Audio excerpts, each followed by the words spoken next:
Good evening, everyone, and welcome to week 13. This is our first of two hybrid lectures, and tonight we are going to be focusing on cost control. So the agenda for this evening, I want to remind you that quiz 4 is going to be due on May the 5th, and to review chapters 9 from Schultz and Young and chapters 8 and 9, 12 and 13 from the Bodenheimer and Grumbach text. And please review any additional readings that were posted on Blackboard and the lecture notes. And then that your final policy paper is going to be due on May the 7th. So that's coming up. Please feel free to reach out to me, email myself or Rinzin if you have any questions about that assignment. And then I'm going to go over the lecture for this evening on cost control, and we're going to review the relationship between costs and health outcomes in the United States, and then painful versus painless approaches to cost containment, and the difference between financing versus reimbursement controls. This graph should look very familiar by now. As we have discussed since our first class, the US spends more than twice the average of other developed countries on healthcare spending. And you can see here the difference between the red bar graph, which is the United States, and the gray. We spend almost 3 times the OECD average. When you look at healthcare spending as a percentage of GDP, the US remains an outlier. This graph, which shows healthcare spending as a percentage of GDP from 1980 to 2013, shows that in the 1980s, the US was spending a similar percentage of GDP on healthcare as other countries, but over time, we've really broken away and increased dramatically our spending, while other countries have only slightly increased their healthcare spending. I also want to remind you that GDP stands for gross domestic product, and that it is the total market value of the goods and services produced by a nation's economy in a specific period of time.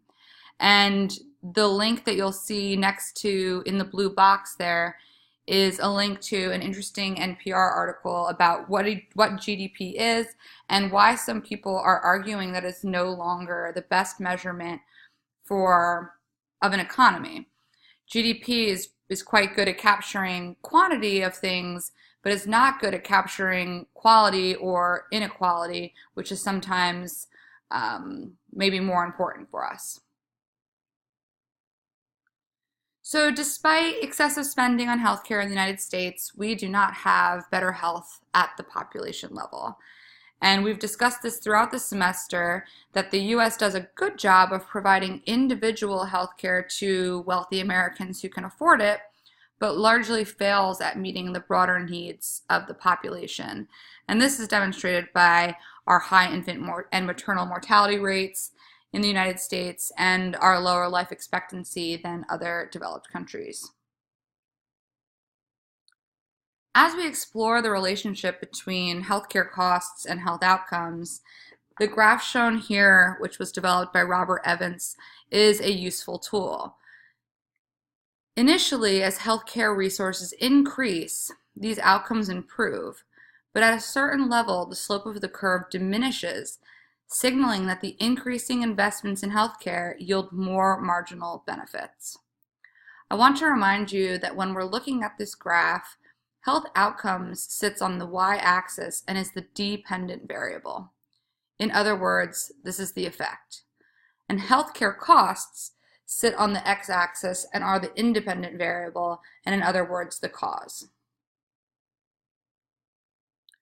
When you look at this graph, investments which give us more bang for our buck sit on the steeper part of the slope. For example, a small investment in resources to improve sanitation or provide oral rehydration therapies yield dramatic health improvements. However, once we get up to between points A and B on the curve and it begins to flatten out, these are things like purchasing MRI scanners or CT scanners, which require large investments of resources and produce more marginal and difficult to measure benefits to the overall health of the population. This curve can be thought of as an aggregate cost-benefit curve for the functioning of the whole health system, not as a model for individual patient health outcomes. Here we see an alternative model which was proposed by Evans, which includes point C, at which spending is the same as at point A, but outcomes have improved. And this requires shifting the curve. So shifting the curve seen here displays a more efficient relationship between healthcare costs and outcomes. And this could be achieved by potentially reducing the use of unnecessary CT scans for patients with, for instance, uncomplicated tension headaches, and this could decrease costs and improve health. It's important to note that this model relies on three assumptions. First, as I mentioned earlier, the model is based on population health outcomes, not individual health outcomes. Second, the model assumes that it is possible to quantify health at the population level. And traditionally, health outcomes have been measured by vital statistics, life expectancy, infant mortality, etc. But there's debate if these crude indicators accurately capture healthcare services in wealthy nations like the United States. For instance, things such as quality of care are not captured in this model. And third, when we're evaluating population health, it's hard to accurately measure the effects of healthcare rather than the effects of poverty, education, neighborhood, race, other social factors. This is the classic problem of confounding, which we attempt to control for statistically or in our study designs. So when we're talking about how to potentially control costs, we need to think about costs as described by this equation. Price times quantity equals cost. And in this equation, price is referring to items such as physician fees, and quantity, for instance, could be referring to the volume of services such as the number of doctor's visits. So here we see the 5 painless cost control strategies, which we'll discuss in greater detail in the next few slides. First, controlling for price inflation. Price inflation has been a major driver of increased healthcare costs, and between 1947 and 1987, U.S. healthcare costs rose 2.5% per year, faster than the growth in the overall economy. And the rise of healthcare prices can manifest itself in ways such as increases in physician incomes and prices for prescription drugs in the U.S. being over 50% higher than prices for the same drug in other countries. Therefore, 2 ways to control this would be by controlling fees and provider incomes, and cutting the price of pharmaceuticals and other supplies. The second painless way to control costs is to eliminate ineffective and inappropriate care. And this is similar to the shifting the curve idea that we discussed earlier and shown in Evans' theoretical model, where if we eliminate unnecessary CT scans, we can improve outcomes at the same cost.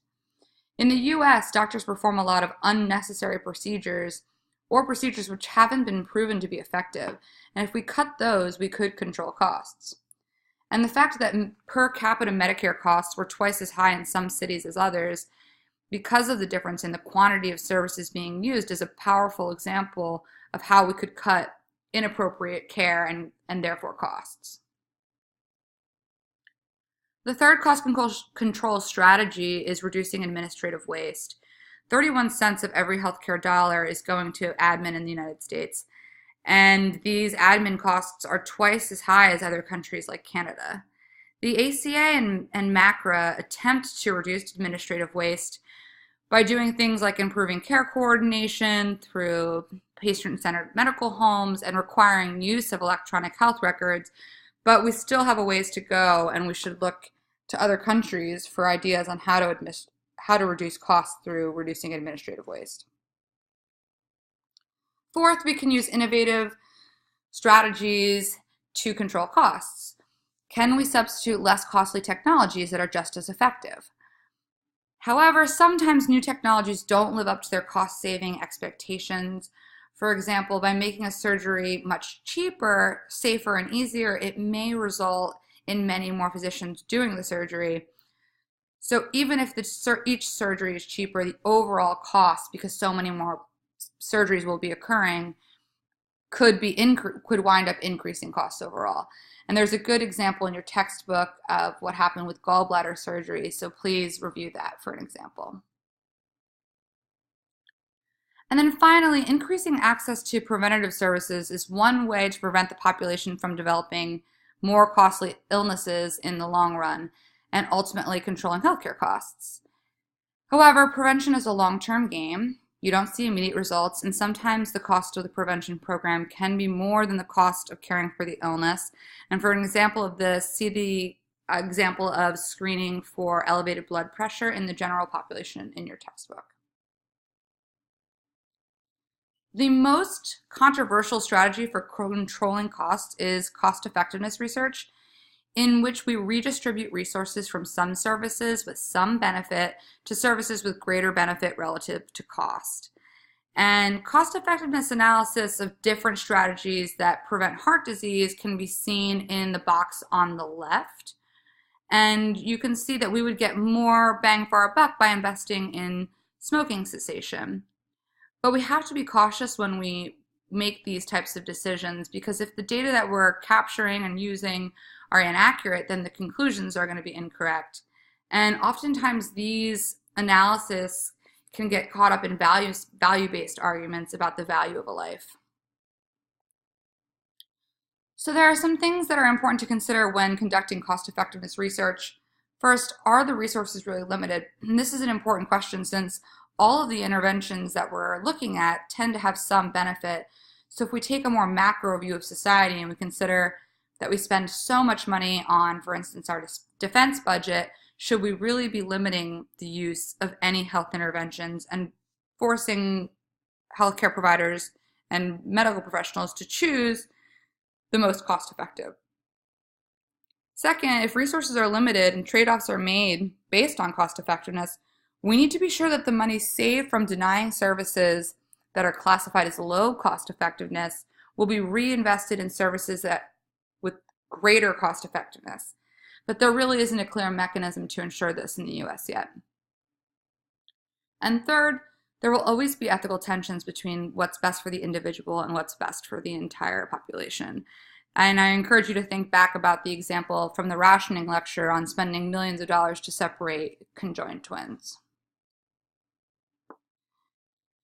For a long time, we avoided talking about how much a medication or a medical intervention cost and how long it would provide to your life, because some people think that talking about cost effectiveness puts us on the path to death panels and rationing of healthcare. And actually, the ACA prohibited cost effectiveness research, which is why we're not seeing more of it being done. And particularly, the ACA established the Patient-Centered Outcomes Research Institute, which prohibited any funding of this type of research. And as it says on the website, we don't consider cost effectiveness to be an outcome of direct importance to patients, and it's become somewhat of a forbidden topic.